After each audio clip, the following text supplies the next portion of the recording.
clock on the wall mocks me. 3:17 a.m.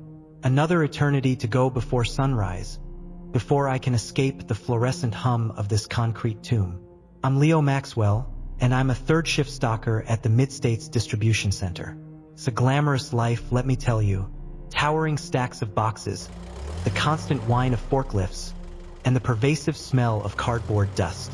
But hey, the extra cash helps. Gotta pay the bills somehow. Tonight, though, the usual monotony feels different. There's a tension in the air, prickling at the back of my neck that won't quit. It's not just the quiet. The warehouse is always quiet after midnight, save for the rhythmic thump of the loading dock doors and the occasional creak of a pallet.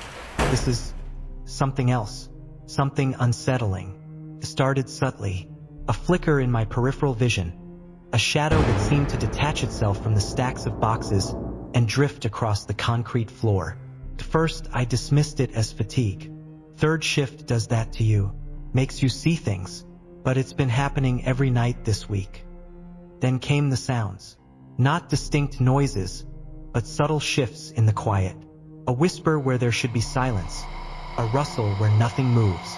I stopped my forklift near aisle 7G, my heart doing a little tap dance against my ribs.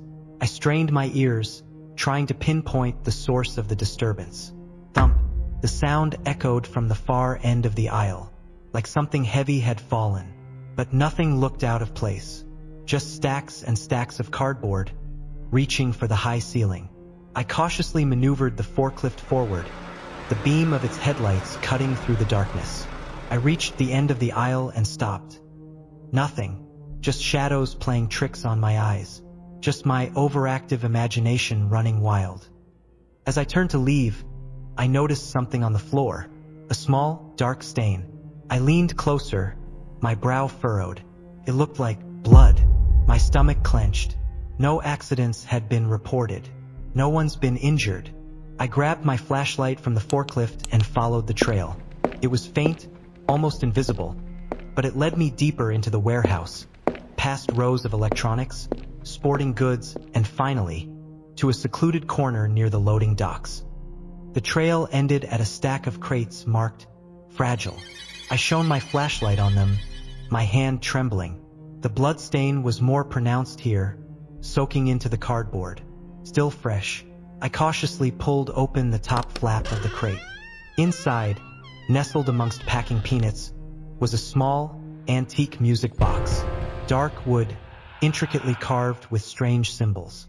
What was a music box doing in a shipment of power tools? As my fingers brushed against the cool wood, a chill ran down my spine. I hesitated, a sense of dread washing over me. I had a bad feeling about this. Ignoring my gut, I lifted the music box from the crate. As I did, a faint melody tinkled from within, a haunting tune that seemed to echo through the empty warehouse. The music box vibrated slightly in my hand. Suddenly, the lights flickered and went out, plunging the warehouse into complete darkness. I gasped, dropping the music box with a clatter. The melody stopped abruptly. I fumbled for my flashlight, my hands shaking. I clicked the switch, but it remained stubbornly dark. Trapped, pitch black, just the sound of my own breathing amplified in the sudden silence. Then I heard it, a whisper, close to my ear, a voice that seemed to slither from the shadows. Spoke my name. Leo.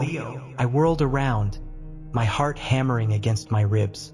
I couldn't see anything, but I could feel a presence, a cold, malevolent energy that filled the darkness. Who's there? I stammered, my voice trembling. Silence. Then the whisper again, closer this time. Leo. I stumbled backward, bumping into a stack of boxes. I could feel it closing in, a dark, suffocating weight pressing down on me. Gotta get out of here. I fumbled for my phone, desperate for some light, some connection to the outside world. I finally found it and switched it on. The screen illuminated my face, casting a pale, eerie glow in the oppressive darkness. Weak signal, barely registering. Cursed my luck. Then I saw it, a figure in the darkness, moving towards me. Not tall, not like those cheesy ghost stories. This was hunched, almost simian, its form shifting and distorting in the dim light of my phone screen. Its eyes glowed with an eerie green light. My breath hitched. I knew, with a certainty that chilled me to the bone, that this was no ordinary intruder. This was something else. The figure moved closer, its movements jerky and unnatural. I could hear a low growl emanating from its throat. I backed away, my phone clattering to the floor. Cornered. The figure lunged, its hand reaching out towards me. I closed my eyes, bracing for the impact. But it never came. Instead, I felt a sharp, searing pain in my head, like 1,000 needles piercing my skull. I cried out, clutching at my temples. The melody of the music box, which I hadn't even realized was playing again, intensified, filling my mind with its haunting tune. Images flashed before my eyes, grotesque, swirling shapes, faces contorted in agony, whispers in a language I didn't understand. I saw the music box, its carvings glowing with an unholy light, and I saw myself. Not me as I am now, but me as something different, something stronger, something darker. The pain subsided, replaced by a feeling of acceptance, of understanding. I opened my eyes and looked at the figure, no longer afraid. It was me, or rather, it was what I was meant to be. The music box continued to play its haunting melody, and I felt myself changing, transforming. The fear was gone, replaced by a cold, calculating hunger. I reached out and touched the figure, and it merged with me, becoming one. I am no longer Leo Maxwell. I am something more. I looked around the warehouse, no longer seeing stacks of boxes, but pathways. Pathways to opportunities. The hunt begins. The warehouse is my domain now. The whispers are my voice. And the music box plays on. It will always play on. It is a part of me now, and I am a part of it. I feel a pull, a hunger deep within me, a need to feed. I know what I have to do. I walk towards the loading dock, where a new shipment has just arrived. The driver is still there, filling out paperwork. He looks up as I approach, a confused expression on his face. Hey Leo, he says, everything all right? I smile, a cold, predatory smile that he doesn't recognize. Everything's perfect, I whisper. The music box's melody swells, filling the night with its haunting tune. The hunt has begun, and tonight I will feed. No.